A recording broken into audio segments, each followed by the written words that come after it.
الله أكبر الله أكبر لا إله إلا الله والله أكبر الله أكبر ولله الحمد الله أكبر الله أكبر لا إله إلا الله والله أكبر الله أكبر ولله الحمد الله أكبر الله أكبر لا إله إلا الله والله أكبر الله أكبر ولله الحمد الله أكبر الله أكبر لا إله إلا الله والله أكبر الله أكبر ولله الله أكبر الله أكبر لا إله إلا الله والله أكبر الله أكبر ولله الحمد الله أكبر الله أكبر لا إله إلا الله والله أكبر الله أكبر ولله الحمد الله أكبر الله أكبر لا إله إلا الله والله أكبر الله أكبر ولله الحمد الحمد لله رب العالمين والصلاة والسلام على رسوله محمد وعلى آله وأصحابه أجمعين أما بعد الله أكبر الله أكبر لا إله إلا الله والله أكبر الله أكبر ولله الحمد الله أكبر الله أكبر لا إله إلا الله والله أكبر الله أكبر ولله الحمد محترم جناب سامعین کرام، بزرگان دین، نوجوانان ملت اسلامیہ اور خواتین اسلام، اور یقیناً اس اجتماع میں میرے والد گرامی رحمت اللہ علیہ جس نے اس ادارے کی اس عیدگاہ کی بنیاد رکھی، ان کے ساتھی اور ان کے ہم عصر بھی موجود ہوں گے، ان کے سامنے مجھ کو کچھ بولنے کی جرأت کرنا میں اس کو گستاخی سمجھتا ہوں، لیکن دل کے جذبات ہیں۔ اللہ رب العالمین ان کو جنت الفردوس میں اعلیٰ مقام سے نوازے۔ اللہ اکبر اللہ اکبر لا الہ الا اللہ واللہ اکبر اللہ اکبر وللہ الحمد۔ یہ اللہ رب العالمین کا فضل و کرم ہے کہ 2 سال کے خلل کے بعد کرونا وائرس کے نتیجے میں ہم لوگ یہاں پر جمع نہیں ہو سکے۔ ہمارے کتنے ایسے بزرگ ہیں جس کو اسی کرونا وائرس نے لقمہ اجل بنا کر کے ہم سے جدا کر لیا۔ ہم کو نہ جنازے میں شرکت کا موقع ملا، نہ مٹی میں شریک ہو سکے، نہ ان کی بیمار پرسی کر سکے۔ یہ اللہ رب العالمین کا فضل و کرم ہے کہ اللہ رب العالمین نے ہم کو حیات دی، رب کائنات نے ہم کو یہاں جمع ہونے کا موقع دیا۔ یہ اللہ رب العالمین کا فضل و کرم ہے کہ اللہ رب العالمین نے ہم کو اتنی صحت و تندرستی عطا فرمائی کہ ہم عیدگاہ میں جمع ہو سکیں، خوشی کا اظہار کر سکیں، ایک دوسرے سے مل سکیں۔ یہ اللہ رب العالمین کا فضل و کرم ہے۔ ہمارے کتنے بزرگ ہم کو جدا کر کے چلے گئے، اللہ رب العالمین ان سب کی مغفرت فرمائے، ان سب کی موت کو موت شہادت قرار دے اور ان کو جنت الفردوس میں اعلیٰ مقام سے نوازے۔ یہ اجتماع، یہ خوشی کا اجتماع، ایک دوسرے کو مبارکباد دینے کا اجتماع، رب کائنات کی بڑائی بیان کرنے کا اجتماع، اللہ رب العالمین کی وحدانیت کو بیان کرنے کا اجتماع، رسول اکرم صلی اللہ علیہ وسلم کی سنت کو زندہ کرنے کا اجتماع، صحابہ کرام کے مقام کے سلسلے میں عہد و پیمان کی تجدید کا اجتماع، قرآن مجید کے پیغام کو عام کرنے کا اجتماع، سنت رسول کے پیغام کو عام کرنے کا اجتماع، مسلمانوں سے محبت کے اظہار کا اجتماع، اللہ رب العالمین کو یاد کرنے کا اجتماع۔ یہ کوئی معمولی اجتماع نہیں ہے، اس میں ہم رب کائنات کی بڑائی بیان کرنے کے لیے اپنے گھروں کو چھوڑ کر کے اس کھلے میدان میں اس بات کے خدشے کے باوجود جمع ہوئے ہیں کہ یہاں دھوپ ہو سکتی تھی، لیکن اس پر رب کائنات کی جتنی شکر گزاری ادا کی جائے کم ہے کہ اس نے موسم کو بھی بہتر کر دیا، ہم کو بیٹھنے کے مواقع عطا فرمائے۔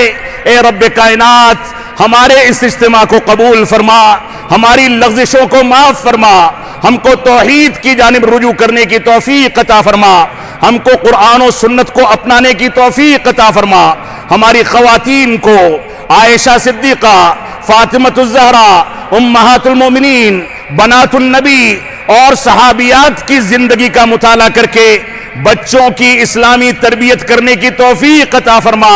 یہ نسل، یہ مسلمان ساری دنیا میں جو پریشان ہے، یہ اپنے دین سے دوری کے نتیجے میں پریشان ہے۔ رب کائنات نے اس کو حکم دیا تھا کہ یہ توحید کے تقاضوں کو بجا لائے، اس نے شرک کرنا شروع کر دیا۔ رب کائنات نے اس کے اوپر اتباع رسول کو واجب کیا تھا، اس نے بدعات و خرافات کو اپنا لیا۔ رب کائنات نے اس کو حلال و حرام کی تمیز کا حکم دیا تھا، اس نے حرام خوری شروع کر کے اپنے پیر پر خود کلہاڑی مار لی ہے۔ اب ہم کتنا بھی تل ملا لیں، کتنی بھی بے چینی کا اظہار کر لیں، کتنا بھی واویلا کھڑا کر دیں، یہ حالات ہمارے حق میں نہیں ہونے والے الا یہ کہ ہم دین اسلام کی طرف رجوع کر لیں، رب کائنات کو راضی کر لیں، اللہ رب العالمین کی توحید کے تقاضوں کی تکمیل کر دیں، اتباع رسول کے مفہوم کو سمجھ لیں۔ یہ ہماری ذمہ داری ہے۔ اے رب کائنات، ہم اس کھلے میدان میں تجھ سے بھیک مانگتے ہیں کہ مسلمانوں کو توحید کی جانب رجوع کرنے کی توفیق عطا فرما، اتباع رسول کی جانب رجوع کرنے کی توفیق عطا فرما۔ اور ہم اس بات کو سمجھ لیں کہ اللہ رب العالمین نے ہمارے بارے میں واضح کر دیا کہ اگر ہم خود نہیں بدلے، ہم نے اپنے اندر تبدیلی پیدا نہیں کی، ہم نے اپنے آپ کی اصلاح نہیں کی، اپنے آپ کو نہیں سدھارا، تو رب کائنات کا کوئی معجزہ یا کوئی ایسی لاٹھی آنے والی نہیں جو ہم کو تبدیل کر دے۔ رب کائنات نے سورۃ الرعد میں ارشاد فرمایا، ان اللہ لا یغیر ما بقوم حتی یغیروا ما بانفسہم وَإِذَا أَرَادَ اللَّهُ بِقَوْمٍ سُوءًا فَلَا مَرَدَّ لَهُ وَمَا لَهُم مِّن دُونِ اللَّهِ مِن وَالٍ۔ اللہ رب العالمین نے فرمایا کہ رب کائنات بھی کسی قوم کی حالت اس وقت تک نہیں بدلتا جب تک اس قوم کے افراد بذات خود اپنی حالت کو بدلنے کی ذمہ داری نہ اٹھا لے، اور رب کائنات کسی قوم کے ساتھ برائی کا ارادہ کر لے تو اس برائی کو رب کائنات کے علاوہ کوئی ٹالنے والا نہیں۔ یہ حالات کی خرابی، یہ ہمارے اوپر عذاب ہے۔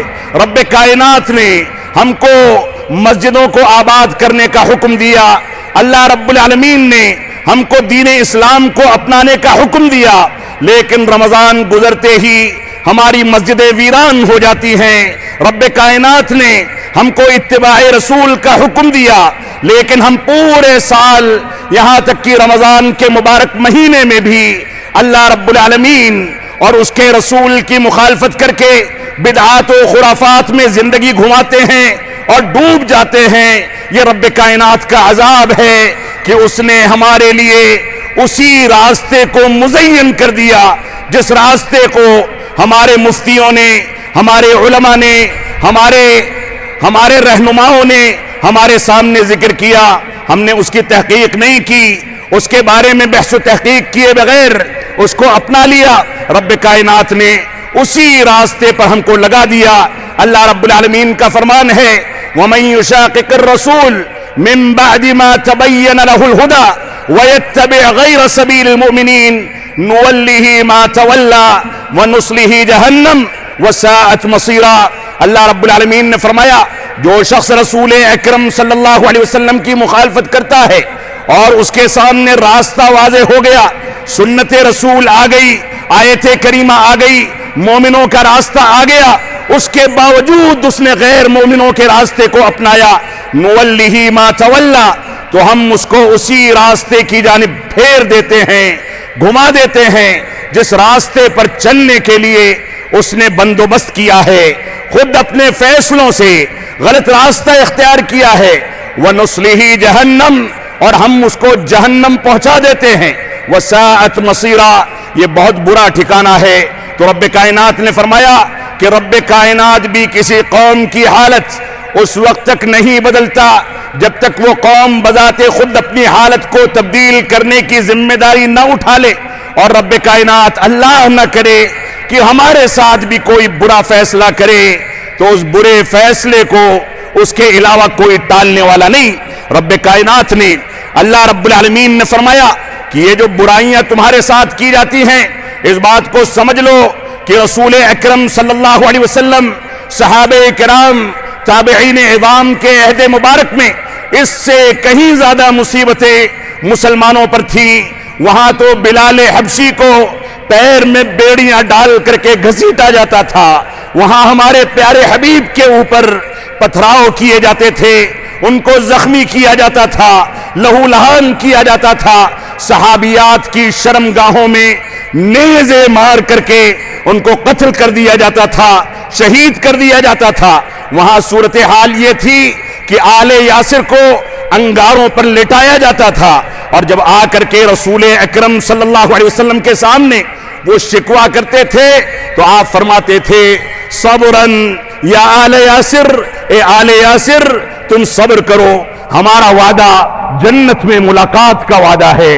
یہ اسلام، اہل اسلام، اسلام کو ماننے والے، قرآن و سنت پر چلنے والے، زندگی کے اور دنیا کے تمام مراحل میں ان آزمائشوں سے گزرے ہیں۔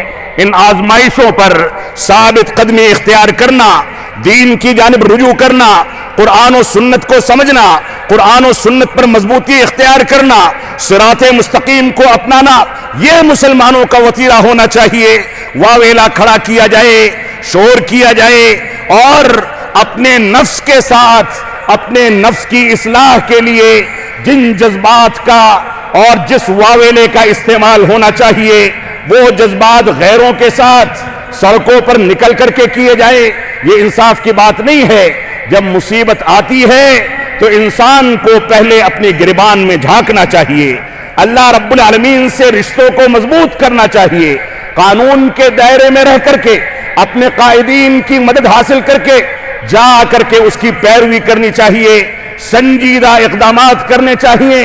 آج المیہ یہ ہے کہ ہمارے قائدین نے اپنی قوم کا سودا کر لیا، المیہ یہ ہے کہ ہمارے قائدین نے ایسے فیصلے کیے کہ نہ ہمارا دین بچا نہ ہماری دنیا بچی، تو اس کا دوش دوسروں کو دے کر کے آپ کتنا بھی سر پیٹ لیں اس کا کوئی فائدہ نہیں، آپ کو خود بدلنا ہوگا، اپنی اصلاح کرنی ہوگی۔ تو اللہ رب العالمین نے فرمایا لا تستوی الحسنۃ ولا السیئۃ ادفع بالتي هي احسن فاذا الذي بينك وبينه عداوة كأنه ولي حمیم۔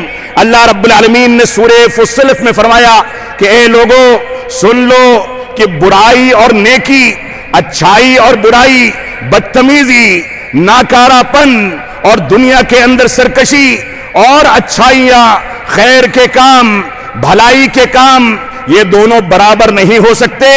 تمہارے ساتھ جو بدتمیزی کرے، جو بدخواہی کرے، جو غلط سلوک کرے، ادفع باللتی ہی احسن، اس کو بہتر طریقے سے ٹالو، بہتر طریقے سے سامنا کرو، برائی کرنے والے کے ساتھ اچھا سلوک کرو۔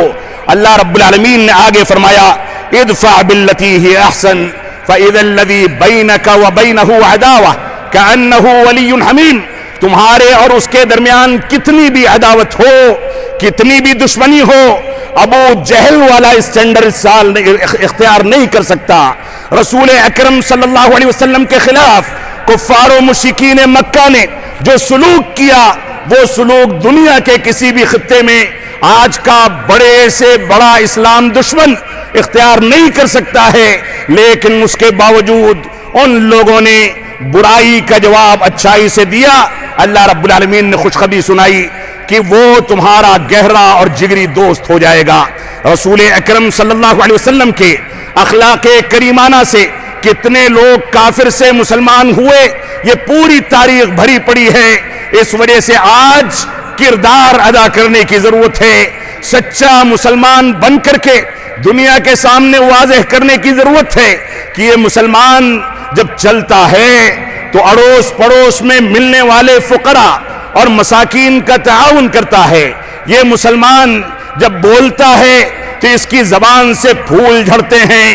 یہ مسلمان جب سنتا ہے تو اچھی باتوں کو سنتا ہے، برائیاں آتی ہیں تو کان میں انگلی دے دیتا ہے۔ یہ مسلمان جب دیکھتا ہے تو اچھی چیزوں کو دیکھتا ہے، ورنہ نگاہیں نیچی کر کے یا آنکھیں مود کر کے نکل جاتا ہے۔ یہ مسلمان جب چلتا ہے تو اچھائیوں کو پن پانے کے لیے چلتا ہے۔ یہ مسلمان جب کوئی چیز پکڑتا ہے تو ان ہاتھوں کا استعمال جائز امور میں کرتا ہے، کیونکہ اس کے سامنے تصور ہوتا ہے کہ آخرت میں یہ زبانیں گنگ ہو جائیں گی، یہ آنکھیں بولیں گی، یہ زبانیں گنگ ہو جائیں گی، یہ کان بولیں گے، یہ زبانیں گنگ ہو جائیں گی، یہ ہاتھ بولیں گے، یہ زبانیں گنگ ہو جائیں گی، یہ پیر بولیں گے، یہ زبانیں گنگ ہو جائیں گی۔ انسان کے جسم کے ایک ایک عضو بولیں گے اور وہاں گواہی دیں گے کہ اس نے کیا کیا۔ وہ جواب دہی کا تصور اپنے اندر پیدا کریں کہ ہم کو آخرت میں جواب دینا ہے۔ دنیا میں جینے والے یہ اعتقاد رکھنے والے کہ ہم مٹی ہو جائیں گے، یہ اعتقاد رکھنے والے کہ ہم دوبارہ انسانی شکل میں یا اپنے عقیدے کے لحاظ سے بعد کی دنیا میں پھر سے پیدا ہوں گے، یہ اعتقاد رکھنے والے کہ ہم گائے کے گوبر اور گائے کے پیشاب سے بھی تقدس حاصل کریں گے۔ آج یہ نوبت آ گئی کہ اہل توحید، اسلام کو ماننے والے، نبی آخر الزماں سے اسوہ پکڑنے والے ان سے گھبرائے ہیں، ان سے خوف کھائے ہیں۔ مسلمانوں کے دلوں میں اگر بلڈوزر کا خوف ہے تو اس خوف کو نکال دیں، رب کائنات سے ڈرنا شروع کر دیں۔ مسلمانوں کے دلوں میں حالات کی خرابی کا خوف ہے تو اس کو نکال دیں، رب کائنات سے ڈرنا شروع کر دیں۔ اگر ہم نے رب کائنات کے خوف کو اپنے دلوں میں بحال کر لیا تو دنیا کی کوئی طاقت ہم کو پیچھے نہیں ہٹا سکتی۔ اس بات کو سمجھ لیں، جو حالات خراب ہیں اس کا ذمہ دار نہ کوئی متشدد ہوتا ہے، نہ کوئی حکومت ہوتی ہے، نہ کوئی تنظیم ہوتی ہے، اس کے ذمہ دار ہم خود ہیں۔ رب کائنات نے واضح کر دیا، ظہر الفساد فی البر والبحر بما کسبت ایدی الناس لیذیقہم بعض الذی عملوا لعلہم یرجعون، کہ دنیا میں بحر و بر میں فساد برپا ہو گیا، لوگوں کی اپنی کمائی کے نتیجے میں طوفان کھڑے ہو گئے، فسادات پھیل گئے، ظلم و جور عام ہو گیا، ایک دوسرے کو کھانے کے لیے ہر بڑی مچھلی چھوٹی مچھلی کو نگلنے کے لیے پریشان ہے، کرپشن عام ہے۔ ایک غریب انسان اسپتال میں جاتا ہے تو اس کو جائیدادیں بیچنی پڑتی ہیں، اس کی باڈی کے اور اس کے جسم کے حصے چرا لیے جاتے ہیں۔ کرپشن کا یہ عالم ہے کہ مرنے کے بعد بھی لوگوں کو وینٹیلیٹر پر رکھ کر کے بل بنائے جاتے ہیں۔ یہ ظلم و جور، یہ کرپشن ہمارے اندر ہمارے اپنے کرتوتوں کے نتیجے میں آیا ہے۔ کوئی اس سوال کا جواب دے کہ کیا مسلمان ڈاکٹرز، مسلمان عملہ، مسلمان میڈیکل کے ماہرین کیا اس طرح کا عمل نہیں کرتے؟ کیا اس انداز کے کرپشن میں مبتلا نہیں ہیں؟ یقیناً ہیں۔ تو ہم نے اپنے ہاتھ کی کمائی سے دنیا کے اندر فساد برپا کر دیا، ہم کو دین کی طرف رجوع کرنا ہوگا۔ اللہ رب العالمین نے فرمایا کہ ہم نے لوگوں کے اپنے کرتوتوں کے نتیجے میں ان کو مشکلات میں ڈال دیا، لیذیقہم بعض الذی عملوا، تاکہ دیکھیں اور ان کو بتائیں کہ جو کچھ وہ کرتے ہیں اس کے کرتوتوں کا نتیجہ بھگت لیں، لعلہم یرجعون۔ اس نتیجے کو بھگتنے کے بعد ہو سکتا ہے کہ وہ دین کی طرف رجوع کر لیں۔ تو رب کائنات نے ہم کو دعوت دے دی۔ اللہ رب العالمین نے فرمایا، یا ایھا الذین آمنوا ادخلوا فی السلم کافہ، اے لوگو اسلام میں مکمل طریقے سے داخل ہو جاؤ، اے لوگو اسلام کو مضبوطی کے ساتھ تھام لو، مضبوطی کے ساتھ اسلام کو تھام کر کے پکڑ لو، اسلامی تعلیمات پر چلو۔ اسلامی تعلیمات کو اگر تم نے نظر انداز کیا، اس سے دوری اختیار کی، تو ایسی صورت میں اللہ رب العالمین نے آگے حکم دیا، وَلَا تَتَّبِعُوا خُطُوَاتِ الشَّيْطَانِ، شیطانی ہتھ کنڈوں کو نہ اپناؤ۔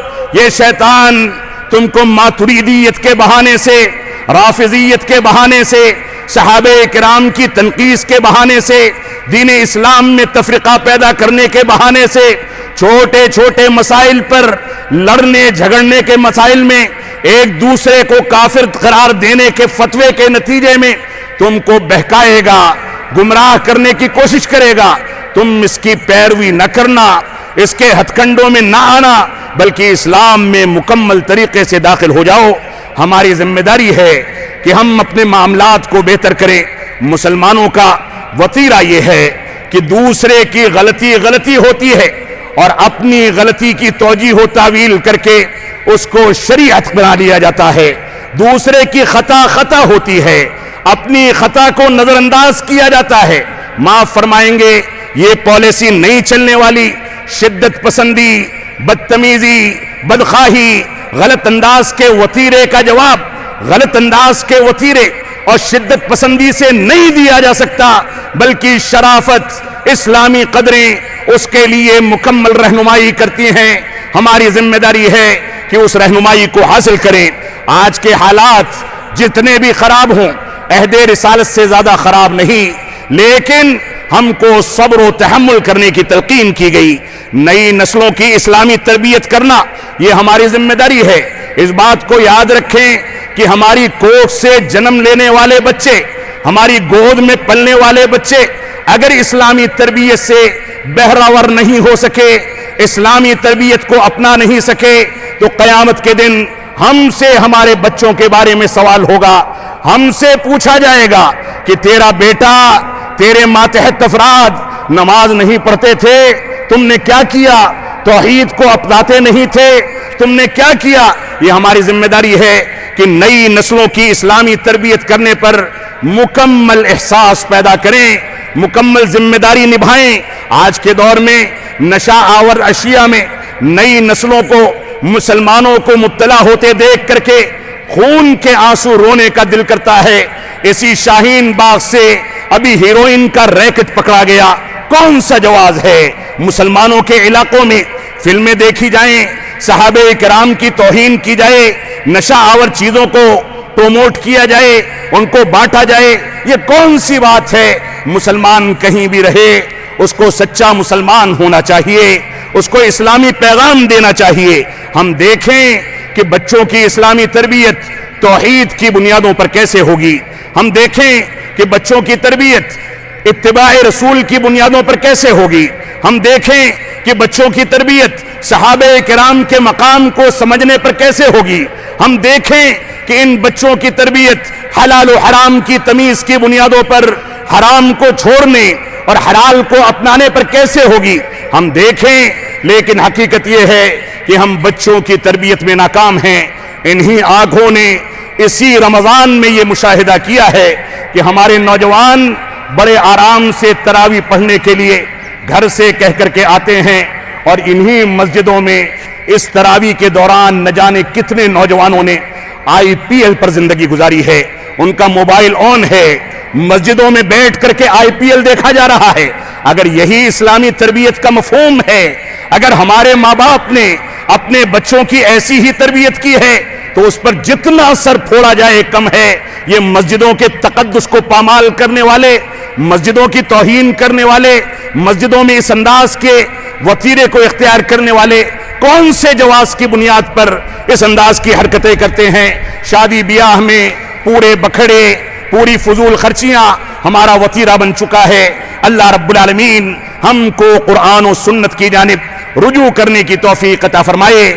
اللہ رب العالمین ہم کو توفیق عطا فرمائے کہ ہم قرآن و سنت کے اس مفہوم کو سمجھ سکیں جو صحابہ کرام نے ہمارے سامنے پیش کیا، صحابہ کرام کے فہم کو سمجھ سکیں، قرآن و سنت کو سمجھ سکیں۔